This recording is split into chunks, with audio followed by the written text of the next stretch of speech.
Oi galera, tudo bem? Eu sou o Lourenço, eu tô com a Antonella e meu pai e a gente vai acender a fogueira. Eita, pega!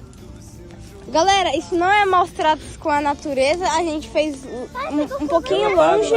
Faz ali menos de 1 minuto, viu? Ali apaga. A gente fez um pouquinho longe pra não queimar a natureza e não pegar fogo, claro. Ó que da hora, galera. Meu pai, cara, eu me assustei. Pra quem tá assistindo esse vídeo também se assustou, pessoal. Meu Deus do céu. Tchau. E aí, galera? Agora é só assim, ficar sentado. Tira essa blusa que a mãe me deu, né? Da hora. Tira essa blusa, Meu mano. pai, ele tá queimando um pouquinho ali atrás, só que meu pai já tá acabando ali. Ó que da hora, galera. Beijos, tchau. Mas vai passar na TV lá. Tchau pra galera, ó. Tchau, até o próximo vídeo.